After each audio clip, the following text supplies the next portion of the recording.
Sheachtain Catherine ní nGaeilge an céad caint tuairela. Gur míl mágad a ceann agus má bhuicas don grúpa neamhspleach túise a ligdom an tamseo a úsáid agus is maith an rud go bhfuil deis agan a bheith páirteach sna ráite seo ach féin a bhhaid ní sásta do mar rud é nach rágá. Seach an tuchtú bhlín agus méhí mun ráites agus in áíire tá an breinde in áíire. Agus roihí mé reis agus ba mé dearfach I gceann nómad. Ach céanúr a dúcimid go dtí an pointe nach bhfuil gá le ráites agus gur bé rud nádúra agus normálta an Gaeilge a bheith mar cuid lárnach de gnó na dála. Sin an spruch ara.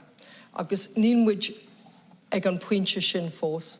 Agus sa cóhiigh sin bhhatla má bhuicas a go bháil don ceann le freisin a sucht an tógra a chur sé tús leis agus sin gá chosta agus bhí mise de frivleid agam a bheith mar caithíirlach costa bháin maidir leis gnó na dála agus cén chuí is féidir linn an cétatáin a ardú, cétatáin na núsáidirí Gaeilge sa dál agus tíomh mu agus mar is óldait in nanón na de hella tá cétatáin na núsáidirí har bheith ísel agus tá an plán críicní in isise an cóla agus baise ostócóirí gan tamlín tá sé mar drécht faoi láthair agus tá multi practicúla an sin chun líon na cantóirí sa dál agus tíomh mu an iarn log na muir na daine atá gobar in nGaeilge na hofiige líon na núsáidirí sin a bhéadú trí tógra pílótach a go chur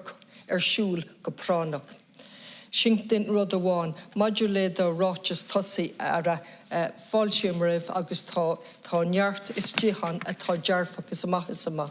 Agus is deascéil maidir le coláiste lurgan, is deascéil go mbeidh fuirgeanmh nua an, go mbeidh sé I lár na Gaeltachta, don na daoine óga agus mar áis don cheantar. Agus go hára don rud is táhachtí domsa go mbeidh sé I seileamh an stát, tá sin iontach. Agus is deascéil freisin go raibh fógra agat I lár na Seachtaine seo ó híomh ionad na nimmercach I gcána. Agus tá sé sin dearfach amachchas amach freisin. Ach bhí mise I gcána de híine seo caite agus obair na gapal ó dhéanamh an gosta an talamh. Ach na feibanna is mó tá siad lúte ag gach teachta dála aspatííochta. So tá milliún nó mar sin I gceist don ionad na nimmercach. Agus ní dóilm go bhfuil sé ceart a bheith I gomórtas le chéile ach tá gá le tííochta, scéim tííochta agus tithe. Unas go maidíine an maragtáil agus síle bheith acu sa Gaeltacht. Ach tá sé sin fud na Gaeltachtaí, tá mé I mháil den costa Gaeilge ó 2016 hastal mar timpeall na tíre agus a rís faoi stúr an teachta ingos a snodaí, agus na tíirmí ceann céin ag teach sús a rís agus a rís. Aspa tííochta, deacrachtaí le planála, aspa seirbhísí I Gaeilge. Agus aspa takeíocht practicúla don na daoine ar an talamh mar hampla tuismóthirí na Gaeltachta chun a chinntiú go mbeidh an Gaeilge ag gáil ó glún go glún. So díróim mé sta inis ar na rudaí ba cóir ba bhatla me eáil I dús spáire a bheith dearfach a faoi dhearra tá ach na teanga eithfacúla I agan. Ní mór dún a choirí bhaim agus mandatóireacht dhéir a dhéanamh. Díríonn an sin is te ar cuasaí arcaíochta, ar cuasaí seirbhíse agus rud eile atá dearmidéint agam faoi láthair. Tuach mé a reis go dtí sin. Ach, agus is rud maithé nach go bhfuil éileamh mór ar coláistí Gaeilge agus nach bhfuil an córas an cuineáil sús leis an éileamh sin rudaí dearfacha. Ach, cá bhfuil muid ó híomh policy educas don Gaeilge tíomh mut den Gaeltacht. Tá neart ceistan agus freigraí an seo agam, ach níl policy fós agan.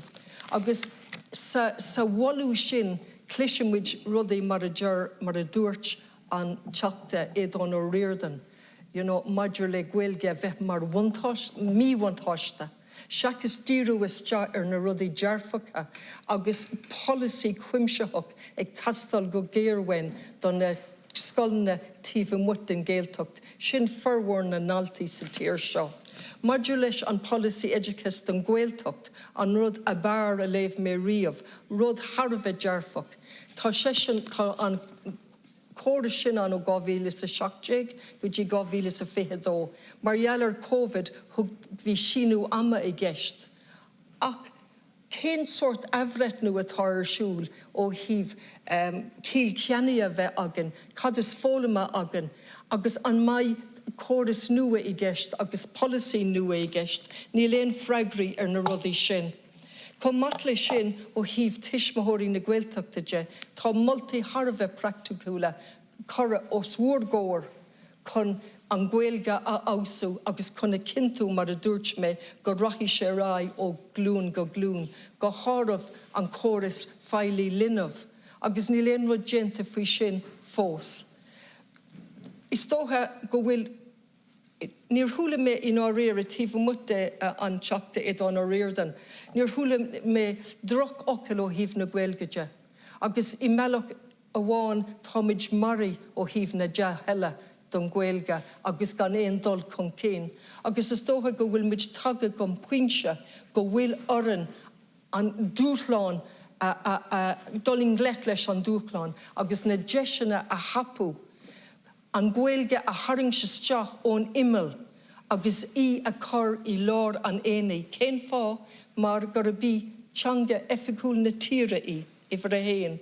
Ifar a dó is cuid lárnacht den ar féinúlacht agus ifar a trí is brontanas a ma is a mahé a bheith gá teangach nó teanga go breise a bheith agan freisin. Tá me haram críg nóí mé ara agus a rá dúirt mé mar lascean cóla dit a cógáirdeachas, tá sé sin árá aga mar seachta dála, agus is dótha go bhfuil an íireach déanta agat leis an Gaeilge agus leanach de rá. Ní mór dún go léir a bheith mar eisimlár don tír conas an Gaeilge úsáid a bheith ar stracailt I dús agus de réir chéile a ása agus a normalú. Gar a míle magad a ceann.